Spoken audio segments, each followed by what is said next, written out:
In 2011, the Los Angeles County Sheriff's Department reopened the investigation of Natalie Wood and her drowning death. As a result of these efforts, witnesses were identified in 2011 and 2012 that weren't previously known. This case remains a suspicious circumstances death, and the information that came forward in 2011 and 2012 has helped present a more articulate timeline in this case. I'd like to thank the witnesses that came forward at that time for providing information, and reach out to the general public for those that have firsthand knowledge of the circumstances that occurred that night with Miss Wood. Seen two people, a man and a woman, on the back of the boat. They heard the voices that We've interviewed a lot of new people, and people on the island, people who were moored near the boat that night or that weekend, people who had knew the couple or had knowledge of what was going on that weekend. So it's been extremely helpful in recreating what happened. I'm not going to try to go through the whole 3 days up here.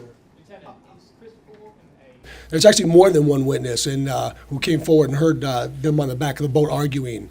And and what's important about that is they corroborate what Dennis DeVerne was saying, that he was on the boat and heard the arguing. And that it was really intense and that so bad that he had went down to the cabin to check on them because he was worried that there was some kind of assault going on. And that's when he was told to go away by Robert Wagner. And then Natalie and Robert Wagner end up on the back of the boat arguing, and then it goes quiet. So those witnesses who were on a different boat nearby corroborate exactly what Dennis DeVerne was telling us. And yes, of course, we want to talk to Robert Wagner, you bet. We would love to hear his side of his version of events. People on the boat. Right. And we know who was with her before she went the last person. Well, he hasn't always been a person of interest. Obviously, he was on the boat. There were 4 people on the boat that night, and one of them ended up in the water dead. But as the investigation progressed, I mean, we were able to recreate the timeline and get it down to where he was the last person with her on the back of the boat arguing before everything went quiet. And then next thing you know, Dennis DeVerne comes down to check on what happened, and there's Robert Wagner in the salon of the boat. He's saying Natalie's gone.